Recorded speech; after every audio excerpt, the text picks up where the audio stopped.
true. They saved the best for last. Here we are. So I'm going to start off with some questions. If you don't mind, I'm going to walk down here where I can actually look at our panelists. We'll be asking some questions to all of them, and we'll ask a few questions just to a few of them. And I'll be passing the mic back and forth.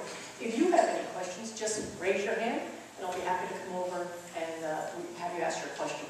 So we're going to start off with a question for our entire panel here. What was the most significant resource you utilized to shape your IT career, whether it was people and mentors? So let's start. You have the mic, Mary Ellen? Thank you. I echo those sentiments for all of you being here this morning. I know it's early, so it's good to have you all here in a nice full room. It's kind of nice. The most important channel resource to me, believe it or not, was channel media. So industry publications, websites, things like that. When I began my career at Gates Aero in Greenville, South Carolina, which eventually became an on-site agency called Experience Engineering. So if you see that on my bio, it was actually Gates Aero Distributing. I had never been in the IT industry. I wanted to start a career in marketing, not necessarily IT. But we had done the open up the map, close your eyes, and pick a place to live, and came to Greenville with no jobs, no kids, no house, and I needed a job. So the first job that I got was in marketing, not necessarily knowing that it was going to turn into an IT career.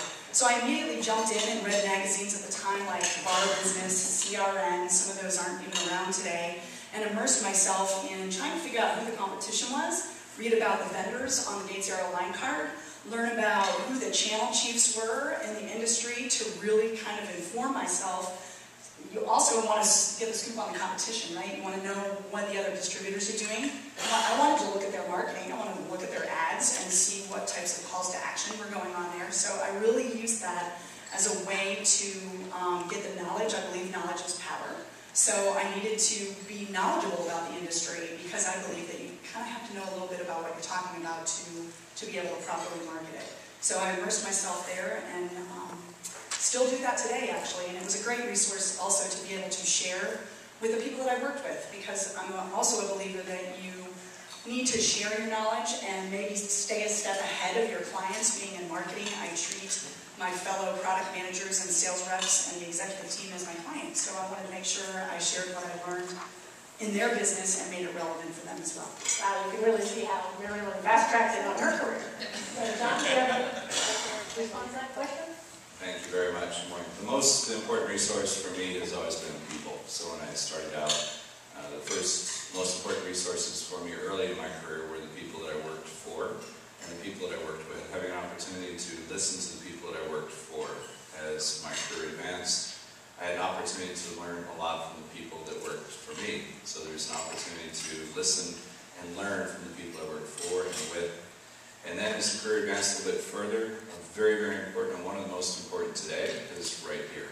It's at CompTIA.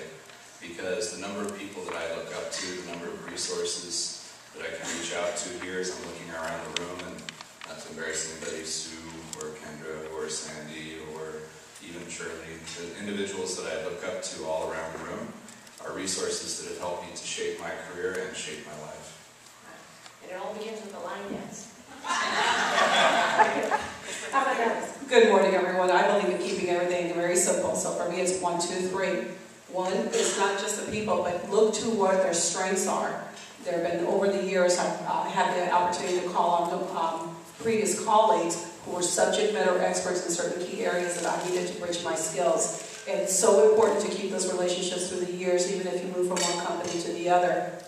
In my experience, it was great to call on people like Sandy, who I've known 15 years ago, hey, I need to bridge this particular skill set. And that people are just more than willing to help you. And I've had colleagues that I haven't seen in 15 years, but when I needed them, they were there.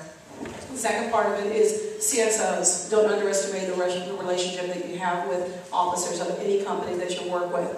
In other times, I had to call on them and say, hey, I need to understand compensation plans better. I need to understand how to negotiate with vendors better or something like that. And they were more than willing to share their knowledge. Additionally, they would also say, hey, if I don't have the answer, I'll tell you who to call, and then that gives you a calling card to call the next person that you may not even know.